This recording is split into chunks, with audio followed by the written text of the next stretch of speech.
Good evening, everyone. So, this is a small exercise session on Heisenberg uncertainty principle. Of course, in the tutorial, we'll discuss the exercise, and some of you asked in through email. So, there will be a question answer session or doubt session. So, obviously, it will not happen next week. Maybe next to next week, in some of the lecture slots, I'll address if you have any doubts or anything. So I mean you can have a shared documents where you can write the doubts or you can ask during that time. I think it is better you attend the session and ask the doubt. So I'm actually going to use Heisenberg uncertainty principle in one of the problem that probably I have given in the exercise also, but I thought it should be discussed. So this is the problem of hydrogen atom. So I'm very sorry about my handwriting because my handwriting is really bad, but I cannot change my handwriting, and even iPad is even bad, so I'm very sorry for that.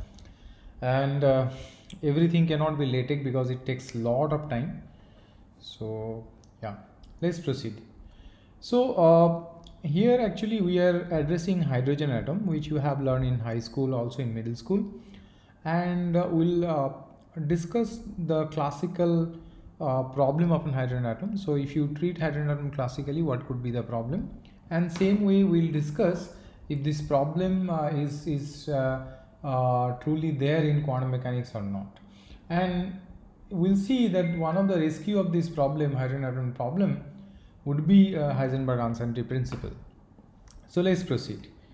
So you already learned in middle school that the potential of hydrogen atom, the potential of the hydrogen atom is basically E square over 4 minus E square over 4 pi epsilon naught. This is the potential, and where R is basically the distance between the electron and the proton.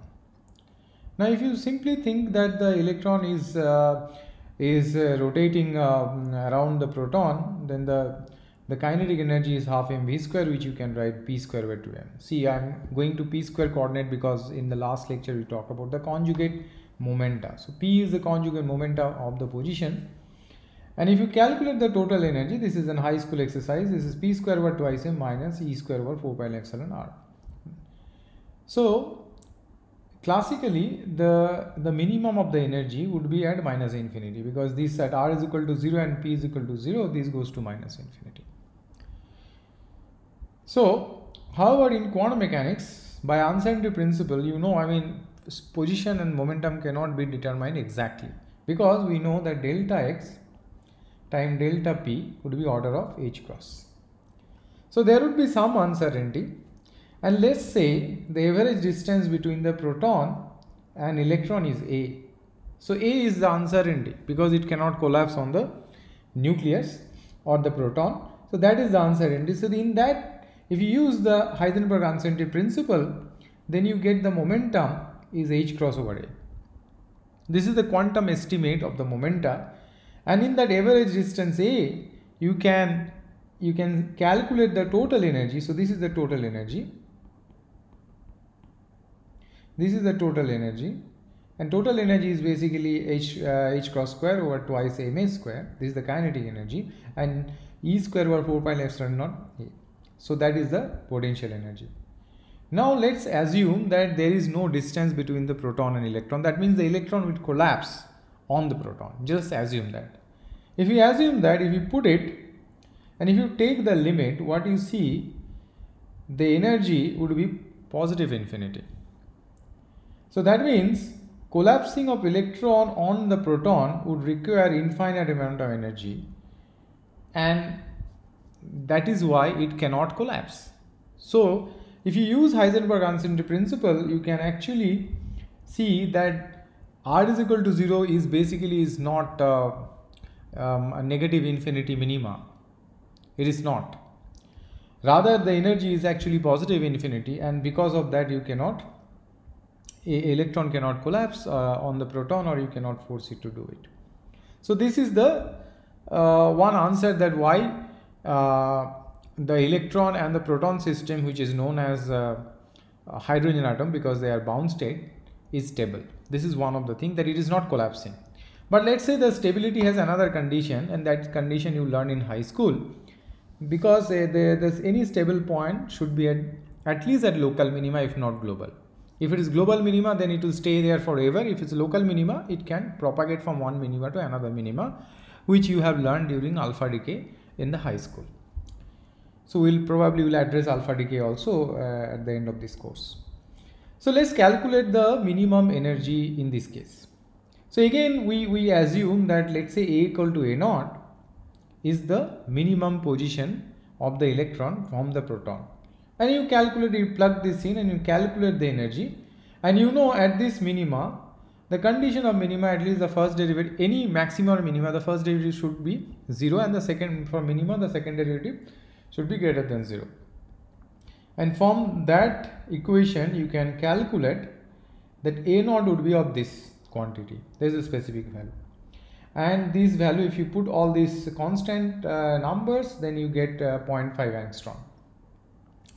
And if you plot this distribution, this is very important. This distribution somehow look like this. This is like a atomic potential, and you see there is a minima, and this minima occurs at 0.5 angstrom, and the dip of the minima, that means from 0 to this height, this is basically 30 minus 13.6 electron volt, which you have learned in chemistry in high school. So this is some kind of an estimate using Heisenberg uncertainty principle. It gives some sort of correct result.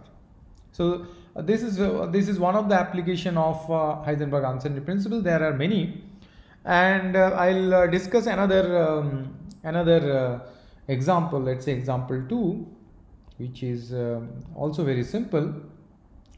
So let's say you have let's read the question. Let's say an electron, so let me write it down. Electron has energy of, let's say, 200 electron volt, and then there is a circular hole, and the radius of this hole, let's say r, so r equals to 10 to the power minus 4 centimeter. Then what is the uncertainty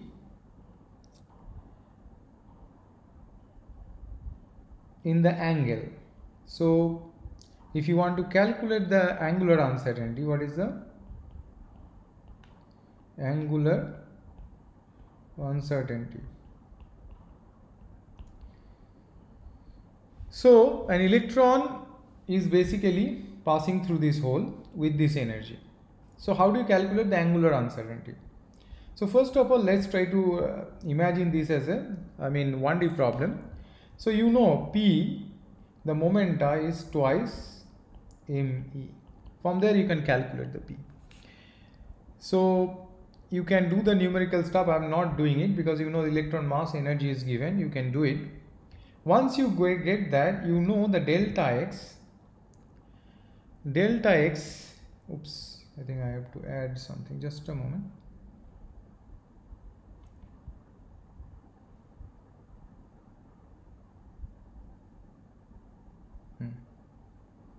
Yes, as well. Yeah. So delta x is basically what? Delta x is basically h cross over delta p. And what is delta x? So delta x in this case is basically twice r, because electron can pass through of this radius. You can think of it as a 1D problem. So you assume this is just a one dimensional thing. So basically what you get from there, you get the delta p, and delta p would be h cross over twice r.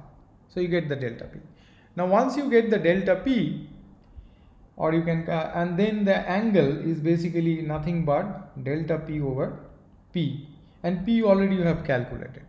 So this is how you can calculate the angular uncertainty, or whatever the angle that the electron will form. So you can simply apply the Heisenberg uncertainty principle to the canonically conjugate variables. So basically here delta x and delta t is order of h cross, and there also if for hydrogen atom we use this. There are many examples. You can read many books like Bransden and Juachen, or J.J. Sakurai, or or I think Ghatak and Loganathan, one of the book, and there is another book I forgot them. Anyway, you can look at any quantum mechanics book, that should be fine. Also the Arthur Beiser book or Murugesh book for modern physics. So yeah, these are two examples that I wanted to talk about in little detail. So, and other examples are given in the exercise. So I'll upload the lecture notes by Monday. So you can please have a look into this. So in the next lecture, we'll start with the free particle and boundary value problems, the first one. And then after that, we'll discuss the photoelectric effect. So thank you.